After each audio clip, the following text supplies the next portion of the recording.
What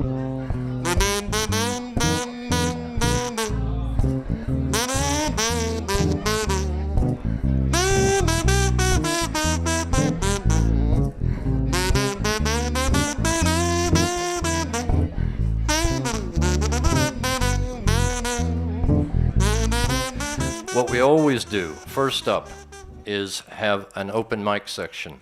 Anybody can come in and declaim whatever they like. Alicia Karipis. I started writing mostly when I was 13. I wrote poetry to help me get through the day-to-day situations that I was going through and the isolation that I felt at times when people disappointed me. When I just had strong feelings about anything, I'd write it out, and it really helped me, just that release. I think it's important for everyone just to keep a journal and write out how they're feeling from time to time. Write letters to people. It can help you to get the message across. Sometimes when you're trying to explain something to someone and they just don't get it. But if you write it out, I think it helps a lot. Soot-covered sky, and beneath it a little girl wanders. She plays with the ash heaped in mounds, scoops it up in her hands and lets it sprinkle out between her fingers. The darkness clothes her like a dress, and she dances with the cold night air. Slowly she drifts into song. How strange that she should not be alarmed at the desolation that surrounds her, a burial ground, a mass of burnt embers, where smoke seeps from the pores of the soil. And yet she treads so lightly, as if it were a sacred place, a holy ground. All was silent, except for her tiny voice that trailed and culled with the soft tremble of her lips, resonating sweetness with every syllable. The world stood on its tallest point to listen. The wind left footprints in her ear. I do not cry for the death that surrounds me, or for the loss of nature's surroundings, but instead I rejoice for the new life that will arise from the ashes of such strife, and take form as a delicate and beautiful being. Thank you. Thanks for having me. Sam Alfonso, are you in the room? Here he comes, ladies and gentlemen, Sam Alfonso. I'm not a taxi. Stop leaving your garbage in the back seat. I'm happy to drive you guys around town, but don't act like a clown. Throwing Mars bars and half-eaten McDonald's burgers out the window onto parked cars. You know, being a douche isn't the only way to spark laughs. If any of your spit hits the back window, I'm going to make you lick it off, I said to him in my head. But I look at him and laugh instead, because I'm a tolerant friend who doesn't seem to mind when his friends take his kindness for weakness. Thank you.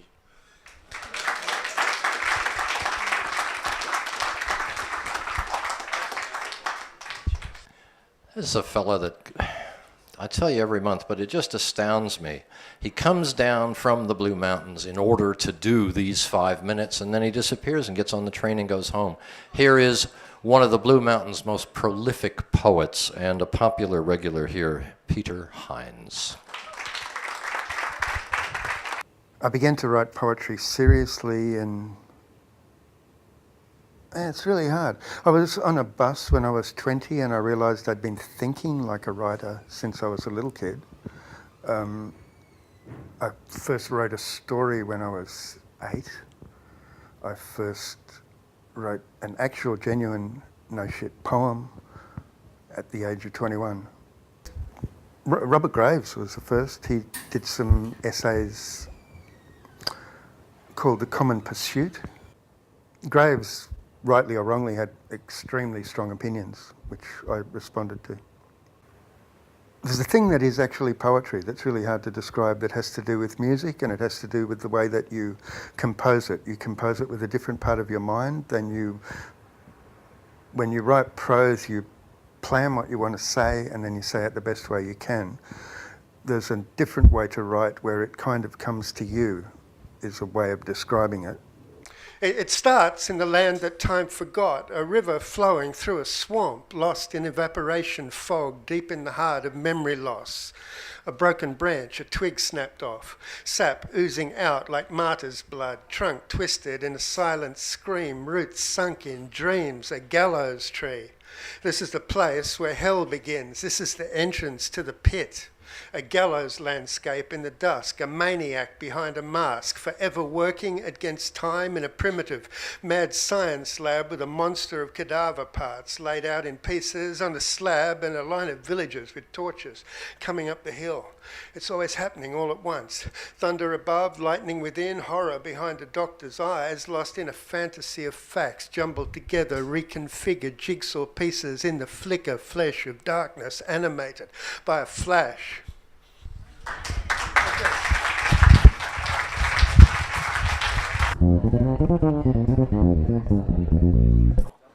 Here is one of my favorite poets in town. She's also a lovely torch singer, Edwina Blush. Make her welcome.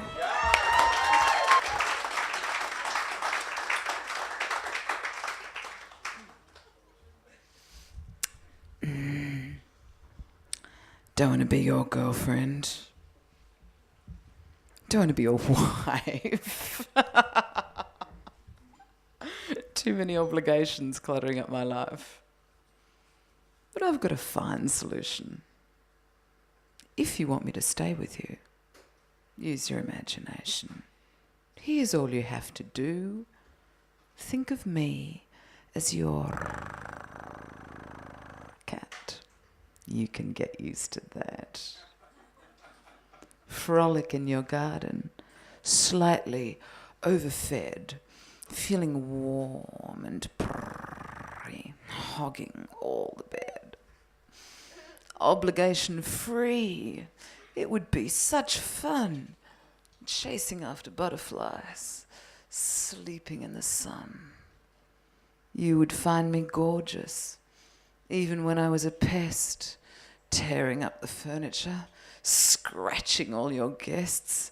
I could flirt with anyone without the risk of danger, play and tease with all your friends or some attractive stranger. I could just ignore you if you're in a mood, go out late with all my friends and just come home for food. And it wouldn't piss you off I treated you like that. I could get away with it. If I was your cat.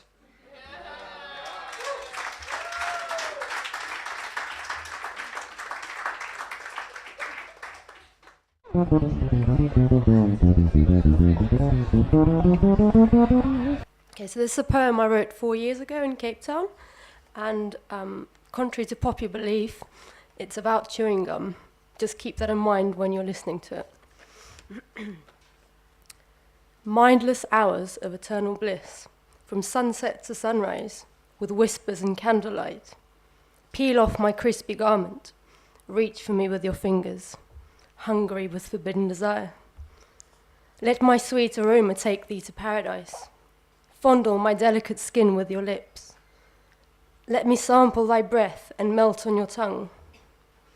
Make your mouth water with my exquisite juices. Let your lips savor my nakedness. I will satisfy your cravings all night long. I will unleash thy forbidden desires, make thee go wild and scream in delight. Bend my body in every direction, penetrate me from any position. Enter me from behind and upside down. Spread your mouth over my pink flesh. No obstacles or inhibitions, just for one night. Tease me, please me, squeeze me, bite me, grind your teeth against me. Wear me out completely until my juices run out. Then exchange me for another, I will not mind.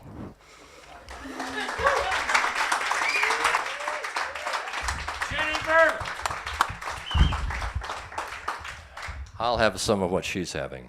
Okay. Now, we need some scores. Where we got over in the back here. Fiona, what do you reckon? 7.25. Nice start. Edwina, 9.1. Miles, 7.39. 7.75. We got a nice tight bomb pattern here. What do we think? 7.11. How about that? That Jenny Berman. Okay. And now we'll go into the random part of this draw, and I'll pull out a random name from the hat. Ladies and gentlemen, it's been a while since this man's been on our stage, and I want you to welcome Christian Brimo.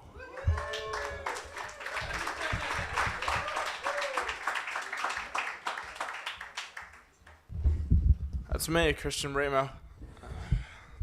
As usual, this is all improvised, so you gotta excuse me. Yeah, so it's been 6 months, and I got a million stuff I could write about. I could write about the taste of your fishnets, red lips, and coming home on a red dust morning with your blood still in my mouth and drawing on your wrists. And I could write about a million fleeting kisses in a million little nightclubs, or about standing on a farm in Cootamundra and declaiming poetry to the skies as a herd of sheep walked behind me, and I raised a staff to the heavens. But no, I've been talking since I touched down in Sydney, and I'm sick of spending my words everywhere, trying to hustle for one little advantage, or for one last night, or to stay up for one more hour. No, I want to win so I can send you a text and say, hey, look, I won.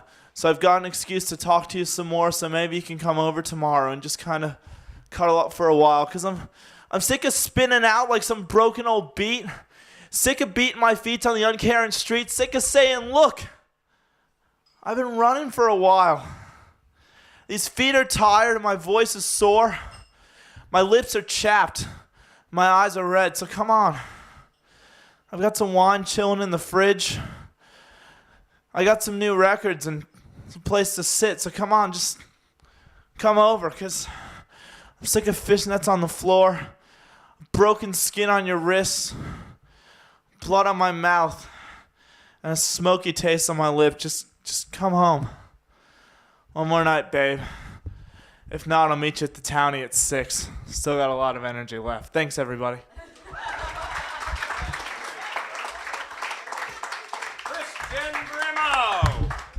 Christian Brimo, here we go. What do we got? 6.75, 9.3, Edwina, you are an easy marker. 7.9 over here, Miles, 8.4, not bad, and 8.50, okay. We have a very special treat here for you this evening. I want to introduce you again, because she was here once before and knocked my socks off. Thea Miller. When I was at school, I had very humble origins. I wore a tunic for the school photo one day, but it didn't belong to that particular school, but I had a tunic and I stood out in the photo because it wasn't that school tunic. And that embarrassed me, and I just found out I could make words rhyme. And I was a sook, and people used to be mean to me and everything because I was a battler. And so I used to try to think of something funny that rhymed, and I'd get on side with the naughty people. Betty Grable was the famous film star, and Clark Gable was another one. And I first wrote, there was some sugar on the table. Who should walk in but Betty Grable? She said she was unable to meet Gable in the stable. And when visitors came to the house, all the children, kids had to be seen and not heard, and we'd have to go out the back and play. And they got iced Vovos and nor honey jumbles, and we got arrowed out the back. And I used to want to have the flash stuff. So I'd think, oh, I have to write a poem about these people. Quickly, I'd run in and start doing my number, and they couldn't hunt me, and they'd have to give me a honey jumble or something for my number. So maybe I was a show-off all my life. Oh, okay. To show how much he loves her and to prove that he's her man, soon as he comes home at night, grabs a nice coal can, switches on the TV, stays glued beside the set, says, before you put the garbage out, I'll have me dinner, pet. To prove his love, he also comes home when he may choose, and sometimes, for bonus, the missus he'll abuse. The kids and mum on payday are treated to a chook. That's if he wins the raffle at 20 cents a book. On Saturday, he gets spruced up, clean singlet, shorts and thongs, off to the tab and then the pub to sing his bawdy songs. Some Sundays he'll feel generous, heads or tails a coin he'll flip, and out and mum grab the kids, we'll go and case the tip. With such a fine companion, why should she feel regret? Reflecting in the past's in vain, it's better to forget. Thank you.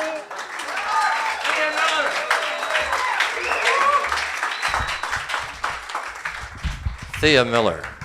What do we got? Yes, young man. 8.95. Nice.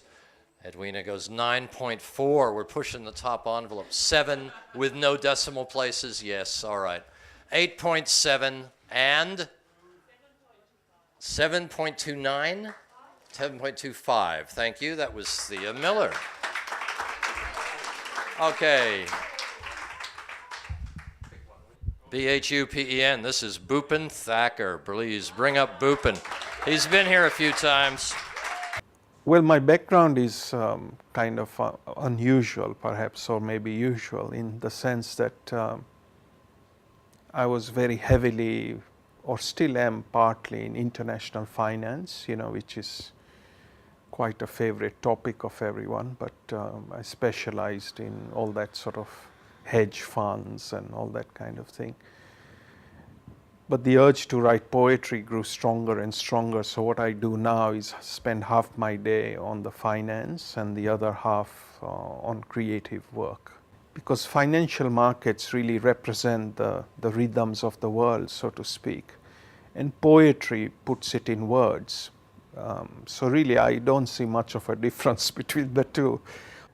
I think I was always a writer, but my background, the Indian background, especially the ones who migrate, art is not regarded as a very good area to be working in. So everyone pushes it down.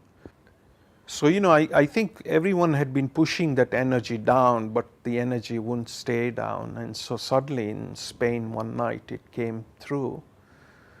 What I believe is that we are storytellers or communicators of ideas. We receive ideas, and sometimes the idea can be best represented as a poem, sometimes as a story, sometimes as a play.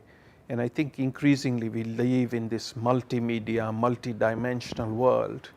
And so, the audience are probably get a bit tired of once upon a time and that sort of story, and then there's a happy ending.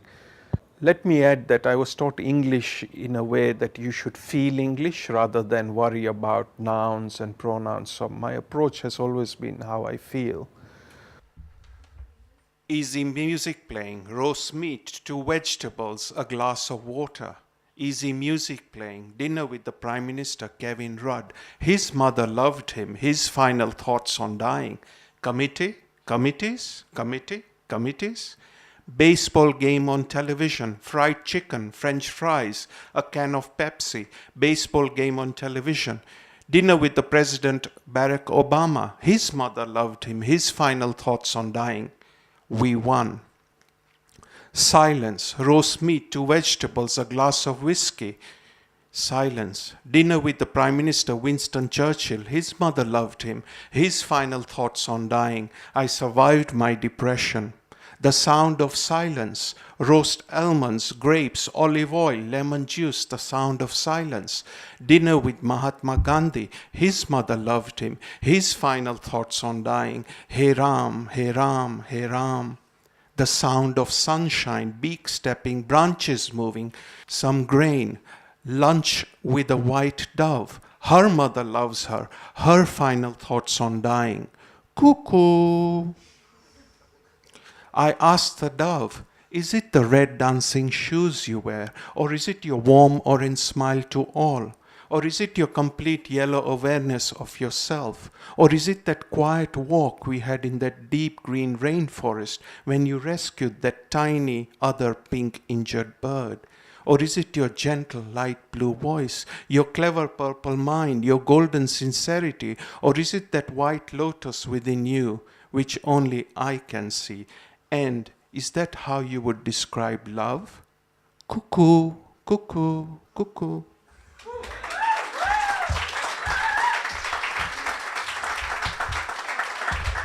Bhupen Thacker. Hey, thanks, Bhupen. Okay, what do we got? 8.14. This is a nice tight bomb pattern. 9.5, 8.12. Thank you for the 2 decimal places. 9.62 and 8.25. Wow. Okay, that was Bhupen. Okay, our last contestant in the slam tonight, John Lemon.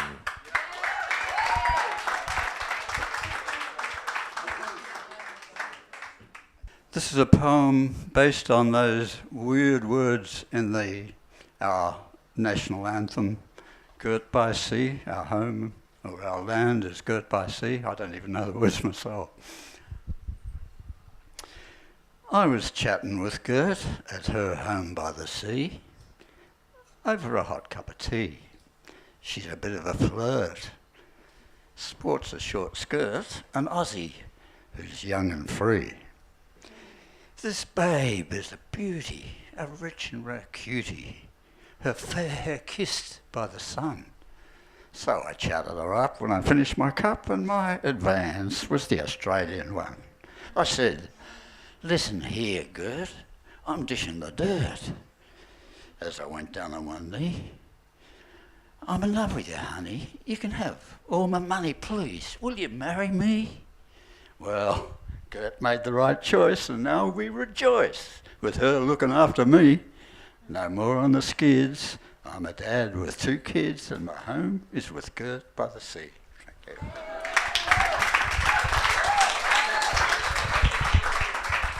John Lemon. Thank you, John. What are we looking for here? What do we got?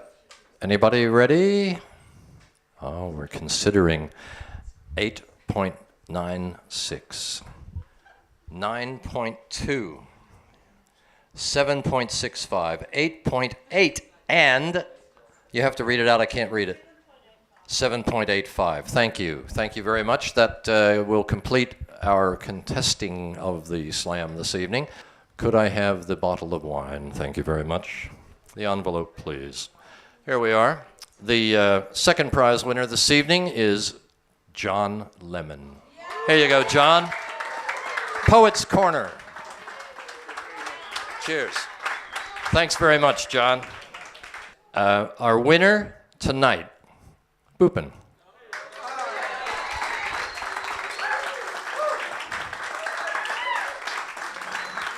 Bhupen, come here. Have the money. Have a shake. Thank you. Thank you, Bhupen. What's the lady's name there? Which lady? The light blue. With the light blue? Just there? That's Thea Miller. Yeah, I'd like to give this prize to you. Why is that? Because her spirit is absolutely the winning thing, you know? That's the winner. Well done, Bhupen. Well done.